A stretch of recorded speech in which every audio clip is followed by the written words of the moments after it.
So today's lesson we're going to work on section 8.2 and probably start 8.3 as well. So 8.2 we're just going to go through a couple of rate problems using the conversion factors that we've been using. So if you want, you can pause the video, try the problems yourself, and then go back and watch and listen how I work through them. You can just watch the video, but I would recommend trying them just to see how you do, because sometimes the problems we'll work with are a little bit more complex than the ones we've been using before, and we're going to be using more than one conversion factor. But if you understood what we were doing before, if you understand the basics of conversion factor, then adding extras isn't that much more difficult. So for example 1, I want to defrost a roast in my microwave. It weighs 3.17 kilograms and my cookbook tells me to allow 15 minutes for every 2 pounds of meat to defrost. How long should the timer on the microwave, should I set the timer on the microwave to the nearest minute? So we'll write down what we have and what we know. So we have that the roast weighs 3.17 kilograms. And we know two things, that it's 15 minutes for every 2 pounds. And we know that one, that's not a general knowledge conversion factor, but they've told us that, so now we know it. And we also know that 1 kilogram is equal to about 2.2 pounds, and that's what we've been using. And so for this one, remember that when we use this as a conversion factor, we can either say 15 minutes per 2 pounds or 2 pounds per 15 minutes. Remember that your conversion factors, the reciprocals, are completely okay to use depending on what you have and what you're looking for. And just 1 second.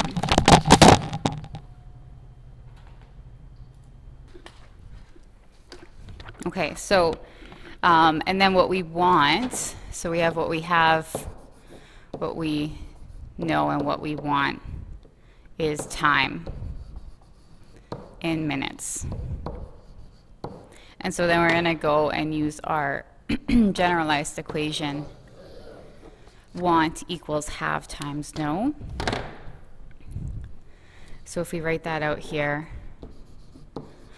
want equals have times know. So we're looking for time. And we have 3.17 kilograms. Now, I have kilograms on the top, so the first thing I want to do is get rid of kilograms. And so I'm going to use one of my no conversions, and since I want to get rid of kilograms, I'm going to put that on the bottom, which means that I have 2.2 pounds on top. So my kilograms cancel out, and that's good. But now I have pounds, and I'm looking for just minutes. So I have to use my other no, and since I want to get rid of pounds, I'm going to put pounds on the bottom and minutes on top. And I can cancel out my pounds, and then I can go do a quick check of my units. So on top, I've canceled out kilograms and pounds, and I only have minutes, and that's what I want. And at the end here, you can write minutes, just your unit that you're looking for. And then on the bottom, I don't want anything. I'm just looking for minutes. So on the bottom here, I've canceled out kilograms and pounds, so I have no units on the bottom, and that's exactly what I want. So then what I do is I just multiply 3.17 times 2.2 times 15 and divide by 2, and I end up with 52.30 minutes. So my time is 52 minutes, because they asked for time to the nearest minute in the question.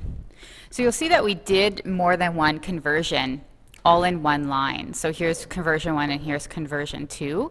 And some of you had already started doing this in class on Tuesday. And so you can continue to break it down separately. But once you understand how the conversions work, it's usually easiest just to kind of do them all in one step. So example 2, Jenna works 37.5 hours per week. How many hours does she work in a year? So we're going to have two methods. So we have 37.5 hours per week, and we want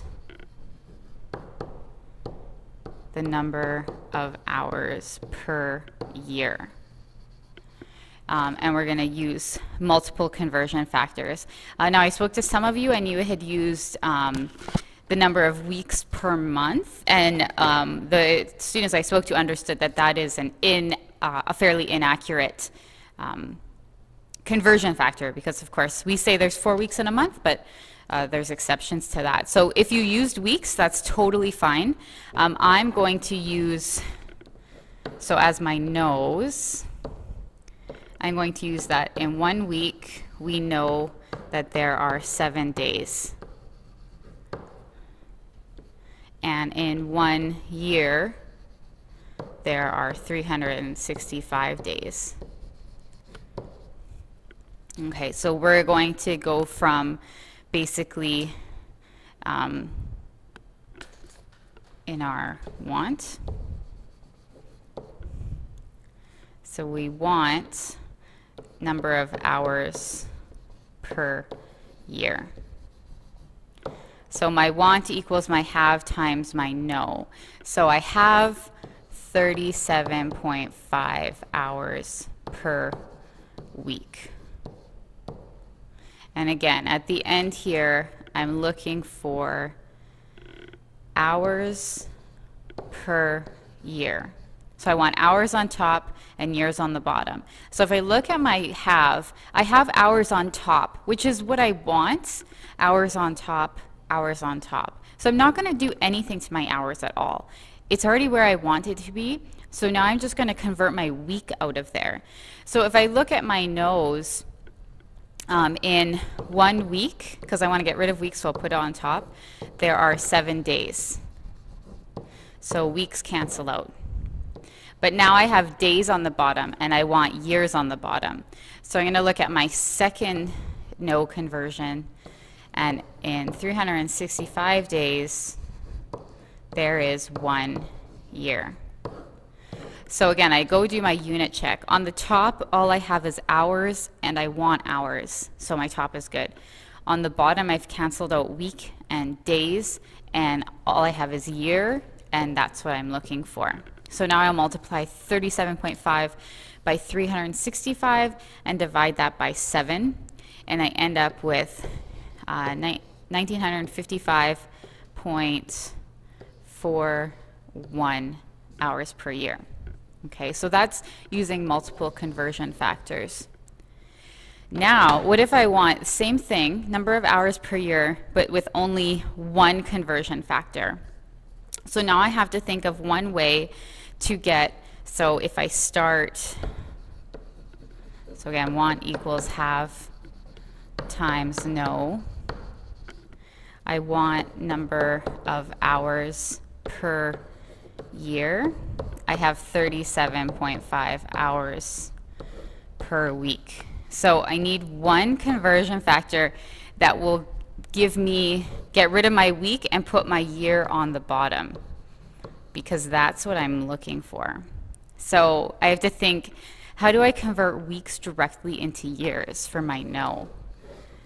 And the way to do that is that in 1 year, there are 52 weeks. Okay, so I'm going to do 52 weeks per 1 year. My weeks cancel out, and at the end, remember that I wanted hours per year. I check my units on the top. I have hours, and on the bottom I have year and year. So I'm good to go. So I just multiply 37.5 by 52. You can divide by 1 if you want. And you end up with 1,950 hours per year. And if you compare your two answers, 1950 to 1955, that's pretty close. Okay, so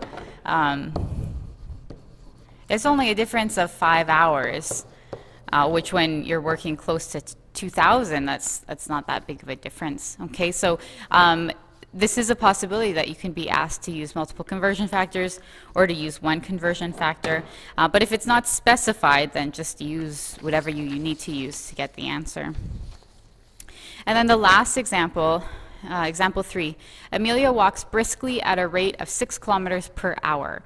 When she walks at this rate for 2 hours, she burns 454 calories. How many calories does she burn in 3 hours and 20 minutes? So again, we have to look at what we have and know. So we were given this as part of our have.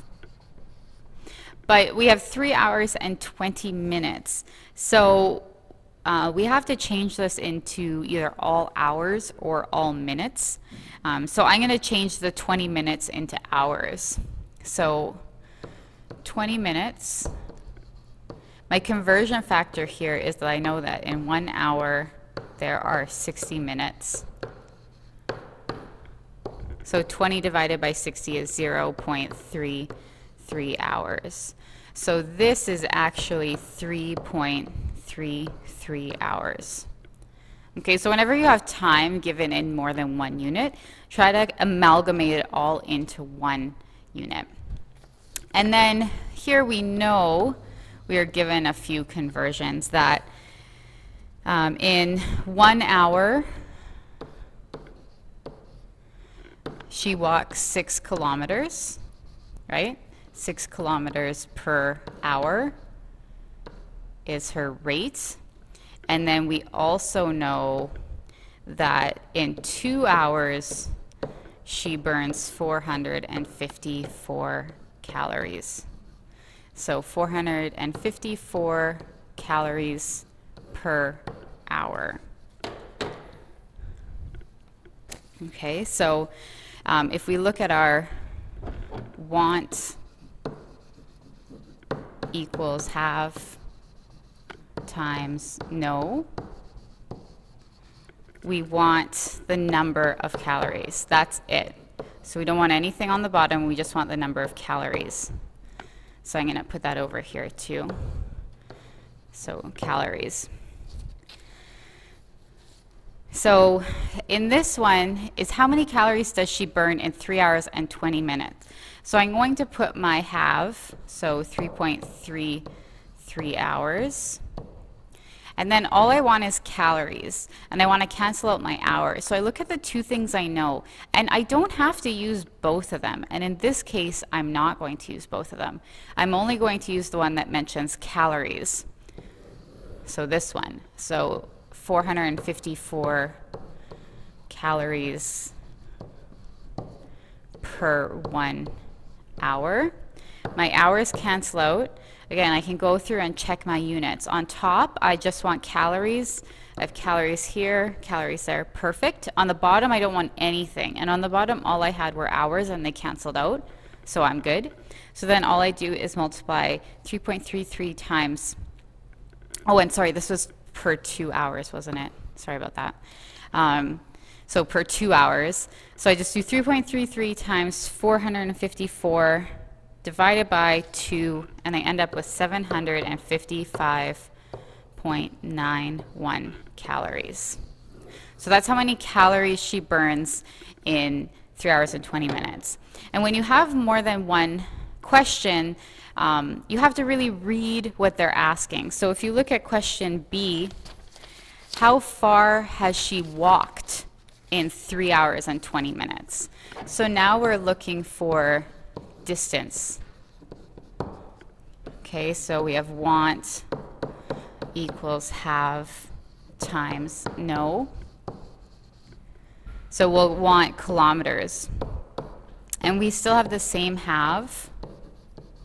Then we have to go back and look at our nose and look for the one that has kilometers and hours. And it's this one, that she walks at a rate of 6 kilometers per hour. And we take our 6 kilometers per 1 hour, and we're hoping to end up with kilometers. So hours cancel out. My only unit on top is kilometers. I have no units on the bottom. That's what I was looking for. So I end up with 19.98 kilometers, or approximately 20 kilometers. Okay, so you can work on these textbook questions. Also worksheet 8.2. I know they're not labeled, but it says 8.2 at the bottom, and it starts with question 1. It takes 3 hours and 26 minutes to fill a 3,200 liter water tank. So work through the conversion factors. Just go step by step. Identify what you have and what you know. And remember, the knows are the conversion factors. So sometimes they're on that paper that I gave you out, but sometimes they're in the question. So in this question, what we knew was her rate, 6 kilometers per hour, which was given to us, and then the rate that she burned calories. And so those were things that were given to us. Those aren't just general knowledge things. So you can work through those things. And I'm going to start 8.3 in the next video. It will be quick, but or it'll be quite a short video. But make sure you watch. There'll be 2 videos this week. And email me if you have any questions.